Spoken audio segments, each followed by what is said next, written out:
നമ്മുടെ ഈ വലത് കൈയുണ്ടല്ലോ, നമ്മുടെ ഹൃദയത്തിലേക്ക് ചേർത്ത് വെച്ചിട്ട് ഈ അത്ഭുതം നിറഞ്ഞ ഇസ്മെന്ന് പറഞ്ഞാൽ നമ്മൾ തൊടുന്നതെല്ലാം പൊന്നാകും. അങ്ങനെ നമ്മുടെ ജീവിതത്തിൽ വളരെ പ്രയാസങ്ങളൊക്കെ വരുമ്പോൾ, പലപ്പോഴും രോഗം വരുമ്പോൾ, അതുപോലെ തന്നെ ജോലി സംബന്ധമായ പ്രശ്നങ്ങൾ, സാമ്പത്തിക ബുദ്ധിമുട്ടുകൾ, വീടിൻ്റെ പ്രശ്നങ്ങൾ, ജപ്തിയുടെ വിഷയങ്ങൾ, അങ്ങനെ തുടങ്ങിയ ഒരുപാട് പ്രശ്നങ്ങൾക്കിടയിൽ നമ്മൾ പെട്ടു നിൽക്കുമ്പോൾ മറ്റൊരാളെയും ആശ്രയിക്കാതെ നമ്മുടെ ജീവിതത്തിൽ നമുക്ക് പതിവാക്കാൻ പറ്റുന്ന 7-8 ഇസ്മുകൾ, ചില മന്ത്രങ്ങൾ ഞാൻ പഠിപ്പിച്ചു തരട്ടെ. അതുകൊണ്ട് നമ്മുടെ ജീവിതത്തിലെ പ്രശ്നങ്ങളൊക്കെ തീരും. അപ്പോൾ ഒരാൾക്കിപ്പോൾ അസുഖം വരികയാണ്, ഈ ഇസ്മൊന്ന് പ്രയോഗിച്ച് നോക്ക്. ഒരാൾക്ക് ടെൻഷൻ വരികയാണ്, ഈ ഇസ്മൊന്ന് പ്രയോഗിച്ചു നോക്ക്. അങ്ങനെ ഒരു 10ഓളം ഇസ്മുകൾ മറ്റൊരാളുടെയും മുമ്പിൽ പോയി നിൽക്കാതെ നമ്മുടെ സ്വന്തം കാര്യം നമുക്ക് തന്നെ നോക്കാൻ പറ്റും. അല്ലാഹു റബ്ബുൽ ആലമീൻ തൗഫീഖ് നൽകട്ടെ. 11,000 രൂപ സമ്മാനമായി ലഭിക്കുന്ന ചോദ്യം വീഡിയോയിലുണ്ട്. മുഴുവനായി കാണുക, ഉത്തരം കമൻറ്റ് ചെയ്യുക, നാമുമായി ബന്ധപ്പെട്ട എല്ലാവരിലേക്കും ഷെയർ ചെയ്ത് കൊടുക്കുക. അല്ലാഹു റബ്ബുൽ ആലമീൻ അവൻ്റെ യഥാർത്ഥ മുത്തഖീങ്ങളിൽ നാം ഏവരെയും ഉൾപ്പെടുത്തി അനുഗ്രഹിക്കുമാറാകട്ടെ. അസ്സലാമു അലൈക്കും വറഹ്മത്തുള്ളാഹി വബറകാതുഹു. എന്തൊക്കെയുണ്ട് എല്ലാവരുടെയും വിശേഷം? സന്തോഷമല്ലേ? എവിടെ പുഞ്ചിരിച്ചുകൊണ്ട് ഒരു ഹംദ് പറഞ്ഞ് അൽഹംദുലില്ലാഹി റബ്ബിൽ ആലമീൻ. മാഷാ അല്ലാഹ്, ഈ ഒരു ഹംദിൻ്റെ ബറക്കത്തുണ്ട് ഹൃദ്യമായൊരു പ്രഭാതവും അതിമനോഹരമായൊരു ദിവസവും സമ്മാനമായി തന്ന് കരുണക്കടലായ റബ്ബുൽ ആലമീൻ നമ്മെ അനുഗ്രഹിക്കട്ടെ. ഇന്ന് നമ്മൾ പറയുന്ന കാര്യം, നമ്മുടെ വീട്ടിലിപ്പോൾ അസുഖം വരും, കടം വരും, സാമ്പത്തിക ബുദ്ധിമുട്ട് വരും, അതുപോലെ മറ്റു പല പ്രശ്നങ്ങളും, ശാരീരിക മാനസിക ബുദ്ധിമുട്ടുകളൊക്കെ വരുമ്പോൾ ഒരാളെയും സമീപിക്കാതെ തന്നെ നമുക്ക് നമ്മുടെ ലൈഫിൽ കൊണ്ടെടുക്കാൻ പറ്റിയ ഒരു 10ഓളം മന്ത്രങ്ങളുണ്ട്. മനസ്സിലായോ? അത് നമ്മുടെ ജീവിതത്തിൽ ഓരോന്നും ഓരോ ആവശ്യത്തിന് ഉപയോഗിച്ച് കഴിഞ്ഞാൽ ഫലമുറപ്പാണ്, നമുക്കത് ആസ്വദിക്കാൻ പറ്റും. ജീവിതം മാറി മറിയും. അല്ലാഹു റബ്ബുൽ ആലമീൻ തൗഫീഖ് നൽകട്ടെ. ഒരു പൊടിക്കൈ എന്നോണം ഈ 10 മന്ത്രങ്ങൾ കയ്യിൽ വെച്ചോന്നേ അല്ലാഹു റബ്ബുൽ ആലമീൻ തൗഫീഖ് നൽകി അനുഗ്രഹിക്കട്ടെ. അപ്പോൾ ആദ്യം നമ്മുടെ മനസ്സിൽ ഒരു മുറാദ് ഹാസിലാകാനുണ്ട്. നമുക്കതിന് ഏറ്റവും നല്ലൊരു സമയം എന്ന് പറയുന്നത് വെള്ളിയാഴ്ച ദിവസമാണ്. അപ്പോൾ വെള്ളിയാഴ്ച ദിവസം എന്ത് ചെയ്യണം? ഇമാം സുഹ്റവർദി തങ്ങൾ പറയുന്നുണ്ട്, ജുമഅക്ക് മുമ്പായി, നമ്മുടെ സഹോദരിമാരാണെങ്കിൽ ളുഹറിന് മുമ്പായി അള്ളാഹുവിൻ്റെ ഏറെ മഹത്തരമായ നാമം യാ അല്ലാഹ് യാ അല്ലാഹ് എന്ന് 200 തവണ ഇഖ്ലാസോടുകൂടെ ചൊല്ലിയിട്ട് അള്ളാഹുവിലേക്ക് കൈ ഉയർത്തിയാൽ നിൻ്റെ ഏതാവശ്യവും കുളിയച്ച് അത് വീഴപ്പെട്ടു എന്നാണ്. ആവശ്യം നടന്നു, ആവശ്യം അള്ളാഹു നടത്തിത്തരും. മനസ്സിലായോ?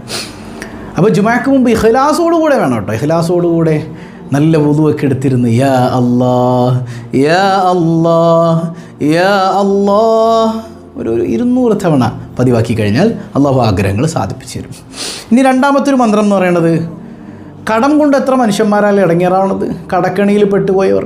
ആ കടത്തിൽ നിന്ന് രക്ഷപ്പെടാൻ നിങ്ങൾ ആഗ്രഹിക്കുന്നുണ്ടോ? നിങ്ങൾ വീട്ടിലേക്ക് കയറി വരുമ്പോൾ എന്ത് ചെയ്യണം? നമ്മൾ വിസ്മിയൊക്കെ പറഞ്ഞു കയറും, സലാമൊക്കെ പറഞ്ഞു കയറും. ഒരു തവണ സൂറത്തുൽ ഫാത്തിഹ ഓതുക.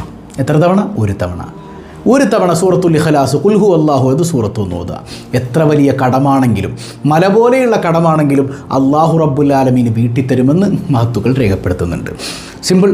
വീട്ടിലേക്ക് കയറിയ ഉടനെ സലാം പറയുക, ബിസ്മി ചൊല്ലി സലാം പറഞ്ഞൊക്കെ കയറിയിട്ട് സൂറത്തുൽ ഫാത്തിഹ ഒരു തവണ, അതോടൊപ്പം സൂറത്തുൽ ഇഖ്ലാസ് ഖുൽ ഹുവല്ലാഹു അത് സൂറത്തും ഒരു തവണയാണ്. ഇനി മൂന്നാമത്തേത്, ജോലിയിൽ ബറക്കത്ത് ലഭിക്കാൻ, ദാരിദ്ര്യം നീങ്ങാനും ജോലിയിൽ ബറക്കത്ത് ലഭിക്കാനും ഒക്കെ എന്ത് ചെയ്യണം? ഏറ്റവും നല്ല മരുന്ന് ഹൗക്കലച്ചാണ്. ഹൗക്കലത്ത് ദിവസവും ഒരു 100 തവണ ചൊല്ലി, ഏറ്റവും ചുരുങ്ങിയത് 100 തവണ. ഹൗക്കലത്ത് അറിയാലോ, ലാ ഹൗല വലാ ഖുവത ഇല്ലാ ബില്ലാഹിൽ അലിയിൽ അദീം. ലാ ഹൗല വലാ ഖുവത ഇല്ലാ ബില്ലാഹ്, അല്ലെങ്കിൽ ലാ ഹൗല വലാ ഖുവത ഇല്ലാ ബില്ലാഹിൽ അലിയിൽ അദീം. എങ്ങനെയാണെങ്കിലും ഒറ്റ രാത്രി കൊണ്ടൊരു സ്വഹാബിയെ കോടീശ്വരനാക്കിയ ദിക്റാണത്. അൽഹംദുലില്ലാഹ്. ഈ ദിക്ർ ഡെയിലി 100 തവണ പതിവാക്കി കഴിഞ്ഞാൽ നമ്മുടെ ജോലിയിൽ ബറക്കത്ത് ലഭിക്കും, ദാരിദ്ര്യം അല്ലാഹു റബ്ബുൽ ആലമീൻ നീക്കിത്തരും, സമാധാനം വീട്ടിൽ ഇങ്ങനെ നിറഞ്ഞു നിൽക്കും. ഇനി നാലാമത്തേത്, നമ്മുടെ മനസ്സിലെ വലിയ ആഗ്രഹങ്ങൾ എന്താഗ്രഹിച്ചാലും അല്ലാഹു അത് നടത്തിത്തരാൻ എന്ത് ചെയ്യണം? ദേറബീത്തങ്ങളൊക്കെ ഉദ്ധരിക്കുന്നുണ്ട്, അത് ജീവിതത്തിൽ അവർ അനുഭവിച്ചറിഞ്ഞ കാര്യമാണ്. ഒരു ദിവസം നല്ല നെയ്യത്തിലിരുന്നിട്ട് 1000 തവണ അള്ളാഹുവിൻ്റെ ഏറെ മഹത്തരമായ ഇസ്മുകൾ യാ ഹയ്യു യാ ഖയ്യൂം. ബദറിൻ്റെ തലേന്ന് മുത്തുനബി സല്ലല്ലാഹു അലൈഹി വസല്ലം തങ്ങൾ സുജൂദിൽ കടന്ന് ചൊല്ലിയ ഇസ്മുകളാണത്, അല്ലേ? യാ ഹയ്യു യാ ഖയ്യൂം എന്ന ഇസ്മ മനസ്സറിഞ്ഞ 1000 തവണ ചൊല്ലിയിട്ട് അള്ളാഹുവിലേക്ക് കൈ ഉയർത്തി നോക്കിയേ, പടച്ചോ നിൻ്റെ മനസ്സങ്ങ് ഏറ്റെടുക്കും. അള്ളാഹു തൗഫീഖ് നൽകട്ടെ. ഇനി പലരുടെ ഒരു സങ്കടം, അഞ്ചാമതാണ് മക്കൾ നന്നാകാൻ. എൻ്റെ കുട്ടി ഒന്ന് നന്നായി കിട്ടണം ഉസ്താദേ, ഒന്ന് ദ്വാരക്കണം. എത്ര ദ്വാരന്നിട്ട് നന്നാകുന്നില്ല. അതിന് നമ്മൾ ചെറുപ്പത്തിൽ ചെയ്യേണ്ട ഒരു കാര്യമുണ്ട്. ഗർഭിണികൾ പ്രത്യേകം ശ്രദ്ധിക്കണം കേട്ടോ. നമ്മൾ സാധാരണ കുഞ്ഞ് ജനിച്ചു കഴിഞ്ഞാൽ എന്തൊക്കെ ചെയ്യും? വലത് ചെവിയിൽ ബാങ്ക്, ഇടത് ചെവിയിൽ ഇഖാമത്ത്, ഇന്നാൻസലിന് ഓതും, അങ്ങനെ പലതും ഓതും. ആ കൂട്ടത്തിൽ സൂറത്ത് യൂസുഫിലെ 2ാമത്തെ ആയത്തും കൂടെ ഒന്ന് ഓതി കൊടുക്കുക. കുഞ്ഞിൻ്റെ ചെവിയിൽ തന്നെ ഓതണമെന്നൊന്നുമില്ല, അടുത്ത് നിന്ന് ഓതിയാൽ മതി. ഏതാണ് ആയത്ത്? ബിസ്മില്ലാഹിർ റഹ്മാനിർ റഹീം. ഇന്നാ അൻസൽനാഹു ഖുർആനൻ അറബിയ്യൻ ലഅല്ലകും തഅഖിലൂൻ. ഈ ആയത്തൊന്ന് ഓതി കൊടുക്കുക. കുട്ടിയത് കേൾക്കും അല്ലേ? അങ്ങനെ ഒന്ന് ഓതിക്കഴിഞ്ഞാൽ ആ കുട്ടി പിന്നെ വ്യഭിചാരത്തിൽ ചെന്ന് ചാടില്ല, മോശം പ്രവൃത്തി ചെയ്യില്ല, മാതാപിതാക്കൾ അനുസരണ ഉള്ളവനാകുമെന്നൊക്കെ അയിമ്മത്തുകൾ രേഖപ്പെടുത്തി വെക്കുന്നുണ്ട്. അതോടൊപ്പം പലരുടെയും സങ്കടമാണ്, കുട്ടി വഴിതെറ്റിപ്പോകുന്നു. ഇപ്പോൾ വലിയ കുട്ടികളാണെങ്കിൽ എന്ത് ചെയ്യണം? നമ്മൾ ഒരു ഗ്ലാസ് വെള്ളം എടുക്കുക, എന്നിട്ട് സൂറത്തുൽ ഫത്ഹിൽ അവസാനത്തെ ആയത്ത് മുഹമ്മദുർ റസൂലുള്ളാ എന്ന് തുടങ്ങുന്ന ആയത്ത് ഒരു 7 തവണ ഓതിയിട്ട് ഇഷ്ഫി ആ വെള്ളത്തിലേക്ക് മന്ത്രിക്കാം. അതോടൊപ്പം യാ ഹാദി യാ അല്ലാ, യാ ഹാദി ഹിദായത്താക്കുന്ന റബ്ബെ, നേർമാർഗം കൊടുക്കുന്ന അല്ലാ, ഇങ്ങനെ മനസ്സറിഞ്ഞ് വിളിച്ചിട്ട് 33 തവണ വിളിച്ചിട്ട് അതും ഇഷ്ഫി എന്ന് മന്ത്രിക്കുക. എന്നിട്ട് കുഞ്ഞിന് കുടിക്കാൻ കൊടുക്കുക, ചായയിൽ ആഡ് ചെയ്യുക അല്ലെങ്കിൽ ഭക്ഷണത്തിൽ ആഡ് ചെയ്യുക. ഡെയിലി ഇതുപോലെ ചെയ്താൽ കുഞ്ഞിൻ്റെ സ്വഭാവം, കുഞ്ഞിൻ്റെ എന്ന് പറഞ്ഞാൽ വലിയ കുട്ടികളാണ്, അവൻ്റെ സ്വഭാവത്തിൽ അള്ളാഹു മാറ്റം തരും. ഇമാമികൾ രേഖപ്പെടുത്തുന്നുണ്ട്. ഇനി 6ാമത്തേത് ജോലിയിൽ ഉയർച്ച വേണം. ജോലിയിൽ ഉയർച്ച, തൊട്ടതെല്ലാം പൊന്നാക്കുന്ന ഒരു ഇസ്മുണ്ട് നമ്മൾ പറഞ്ഞു അല്ലേ? എന്താണത്? മഹത്തുക്കൾ രേഖപ്പെടുത്തി വെക്കുന്നുണ്ട്. ഇമാം നബഹാനി ഇമാമിനെ പോലുള്ളവർ രാവിലെ സുബഹിസ്കാരം കഴിഞ്ഞിട്ട് എന്ത് ചെയ്യുക? ചൊല്ലേണ്ട ദിക്റുകളൊക്കെ ചൊല്ലിയിട്ട് വലത്തെ കൈ എടുത്ത് നെഞ്ചിൻ്റെ മേലെ വെക്കുക, വലത്തെ കൈ നെഞ്ചിൻ്റെ മേലെ വെക്കുക. എന്നിട്ട് മനസ്സറിഞ്ഞിട്ട് യാ ഫത്താഹു യാ അല്ലാ, എല്ലാം തുറന്നു തരുന്ന റബ്ബാണ് അല്ലേ? യാ ഫത്താഹു യാ അല്ലാ 71 തവണ പതിവാക്കൂ. നിങ്ങളുടെ ജോലിയിലെ ബുദ്ധിമുട്ടുകൾ നീങ്ങും. പ്രത്യേകിച്ച് നമ്മുടെ സഹോദരിമാരിത് പതിവാക്കുകയാണെങ്കിൽ അവർ തൊടുന്നതൊക്കെ അള്ളാഹ് പൊന്നാക്കി തരും. നിങ്ങൾ എന്ത് കാര്യം തുടങ്ങി വെച്ചോ അതിലല്ലാഹു ബറക്കത്ത് ചെയ്യും. ഇതിങ്ങനെ പതിവാക്കുക. ഇനി 7ാമത്തേത്, നമുക്ക് സാമ്പത്തികമായ ഐശ്വര്യം വേണം. ഒരാളുടെ മുമ്പിൽ പോയി കൈ നീട്ടേണ്ടി വരരുത്. ഒരു അത്യാവശ്യത്തിന് കയ്യിൽ പൈസ ഉണ്ടാവില്ല. അങ്ങനെ സാമ്പത്തിക അഭിവൃദ്ധി വേണമെങ്കിൽ യാ അസീസു യാ അല്ലാഹ്, പ്രതാപശാലിയ റബ്ബാണ് അവൻ അല്ലേ? യാ അസീസു യാ അല്ലാഹ്, യാ അസീസു യാ അല്ലാഹ്. ഇത് 40 ദിവസം ഡെയിലി 40 തവണ ഓതുക. 40 ദിവസം ഏറ്റവും ചുരുങ്ങിയത് ലൈഫ് ടൈം ഇതിങ്ങനെ കൊണ്ടുപോകണമെങ്കിൽ ജീവിതത്തിൽ സന്തോഷം ഇങ്ങനെ നിറഞ്ഞു നിൽക്കണം, നമുക്ക് അനുഭവിക്കാൻ പറ്റും. ഏറ്റവും ചുരുങ്ങിയത് 40 ദിവസം ഡെയിലി 40 തവണ യാ അസീസ് യാ അല്ലാഹ് എന്ന ഇസ്മ ചൊല്ലി ദുആ ചെയ്യുക. ഇനി 8ാമത്തെ നോക്കി, നമ്മുടെ വീട്ടിലൊരു രോഗിയുണ്ടെന്ന് വെക്കുക. വീട്ടിലൊരു രോഗിയുണ്ട്, ആ രോഗിക്ക് നമ്മൾ മന്ത്രിച്ചു കൊടുക്കണം. സാധാരണ നമ്മൾ ദിക്റൊക്കെ മന്ത്രിക്കാറുണ്ട്. ഇനി മന്ത്രിക്കാനൊന്നും പറ്റാത്ത അവസ്ഥയാണെങ്കിൽ പോലും മന്ത്രിക്കൽ ഏറ്റവും നല്ലതാണ്. ഇനി മന്ത്രിക്കാൻ പറ്റിയില്ലെങ്കിൽ അടുത്തിരുന്ന് ചൊല്ലിയാൽ മതി. എന്താ ചൊല്ലേണ്ടത്? യാ സലാമു യാ അല്ലാഹ് എന്ന് 121 തവണ. രക്ഷപ്പെടുത്തുന്നവനായ റബ്ബാണ് അല്ലേ? രക്ഷകനായ റബ്ബാണ്. യാ സലാമു യാ അല്ലാഹ് 121 തവണ രോഗിയുടെ അടുക്കലിരുന്ന് ചൊല്ലുക. ഒന്നുകിൽ എവിടെയെങ്കിലുമൊക്കെ ഒരു രക്ഷപ്പെടാനുള്ള ചാൻസ് ഉണ്ടെങ്കിൽ പടച്ചോൻ അങ്ങ് രക്ഷപ്പെടുത്തും, ഇല്ലെങ്കിൽ ഈ സലാമത്താക്കി മരിപ്പിക്കും. രണ്ടായാലും ഗുണമല്ലേ അല്ലേ? 8ാമത് അതാണ്. ഇനി 9ാമത്തേത് ജനങ്ങളുടെ ഒരു സ്നേഹം, സ്വീകാര്യത. മുഅ്മിനീങ്ങളുടെ മനസ്സിൽ നമ്മളോടൊരു ഇഷ്ടം, നമ്മുടെ കുടുംബക്കാരുടെ മനസ്സിൽ നമ്മളോടൊരു ഇഷ്ടം. യാ മലിക്കു യാ അല്ലാഹ് എന്ന് സുബ്ഹ് നിസ്കാരം കഴിഞ്ഞിട്ട് 121 തവണ പതിവാക്കിക്കോ. ജനങ്ങളുടെ സ്വഭാവത്തിൽ നമ്മളോടുള്ള ഒരു പെരുമാറ്റത്തിലൊക്കെ മാറ്റം നമുക്ക് അനുഭവിക്കാൻ പറ്റും. എവിടെ ചെന്നാലും നമുക്കൊരു വാല്യൂ ഉണ്ടാകുന്നൊരവസ്ഥ ഉണ്ടാവും. അള്ളാഹു തൗഫീക്ക് ചെയ്യട്ടെ. ഇനി 10ാമത്തേത് അപകടങ്ങളിൽ നിന്ന് രക്ഷ. എപ്പോഴും യാത്ര ചെയ്യുന്നവരാണ്, അല്ലെങ്കിൽ നമ്മളൊരു ദൂരയാത്ര പോവുകയാണ്. അപ്പോൾ അതിനൊരു 7 ദിവസം മുമ്പ് പതിവായിട്ട് 7 ദിവസം യാ ബാരി ഉയാ അല്ലാഹ് എന്ന് 100 തവണ ചൊല്ലുന്ന മനുഷ്യനെ അല്ലാഹു റബ്ബുൽ ആലമീൻ അത്തരം അപകടങ്ങളിൽ നിന്ന്, പെട്ടെന്നുള്ള മരണങ്ങളിൽ നിന്നൊക്കെ കാത്തു രക്ഷിക്കുമെന്ന് മഹത്തുക്കൾ രേഖപ്പെടുത്തി വെക്കുന്നുണ്ട്. അപ്പോൾ നമ്മൾ 10 മന്ത്രങ്ങൾ നമ്മുടെ ലൈഫിൽ അപ്ലൈ ചെയ്യാൻ പറ്റിയത് പറഞ്ഞു. അപ്പോൾ ഏതാണ് നമ്മുടെ ലൈഫിൽ ഒരു പ്രശ്നമായുള്ളത്, ആ ഒരു സന്ദർഭത്തിൽ ഈ മന്ത്രം എടുത്തങ്ങ് ഉപയോഗിച്ചോ. ഇത് മനസ്സറിഞ്ഞ് പഠിച്ചു വെച്ചോ. കഴിയുന്നവർ ഇതൊക്കെ എഴുതി വെക്കുക, ജീവിതത്തിൽ അന്വർത്ഥമാക്കുക. അല്ലാഹു റബ്ബുൽ ആലമീൻ തൗഫീക്ക് നൽകി അനുഗ്രഹിക്കുമാറാകട്ടെ.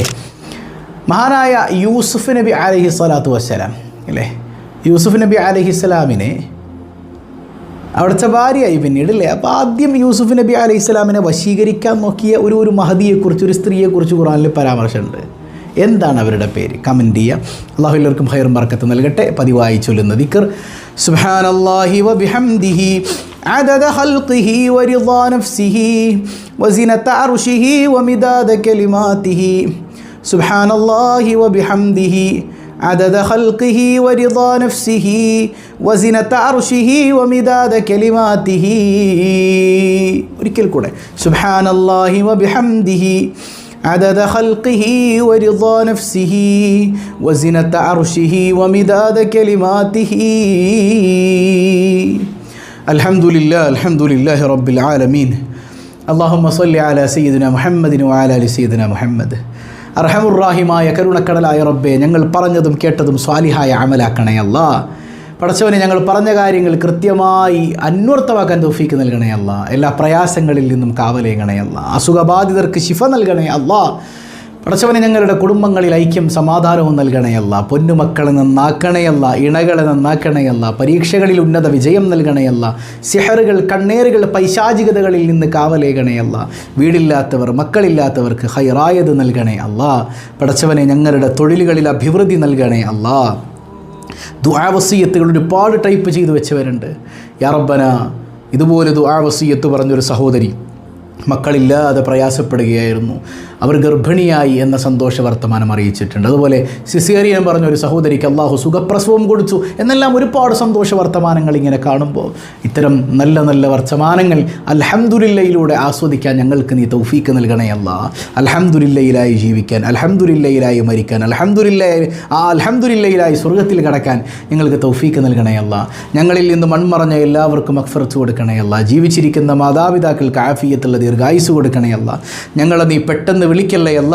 ഞങ്ങളെയും ഞങ്ങളിൽ നിന്ന് വിട പറഞ്ഞവരെയും പ്രത്യേകിച്ച് സ്വബാഹുൽ ഖൈർ കുടുംബത്തിലെ ഓരോരുത്തരെയും അഷ്റഫുൽ വറാ റസൂലുള്ളാഹ് സ്വല്ലല്ലാഹു അലൈഹി വസല്ലം തങ്ങളോടൊപ്പം നിൻ്റെ കാരുണ്യത്തിൽ ഒരുമിപ്പിക്കണേ അല്ലാ. ബിഹഖി സ്വല്ലല്ലാഹു അലാ മുഹമ്മദ് സ്വല്ലല്ലാഹു അലൈഹി വസല്ലം സ്വല്ലല്ലാഹു അലാ മുഹമ്മദ് സ്വല്ലല്ലാഹു അലൈഹി വസല്ലം. അല്ലാഹുമ്മ സ്വല്ലി അലാ മുഹമ്മദ് യാ റബ്ബി സ്വല്ലി അലൈഹി വസല്ലം.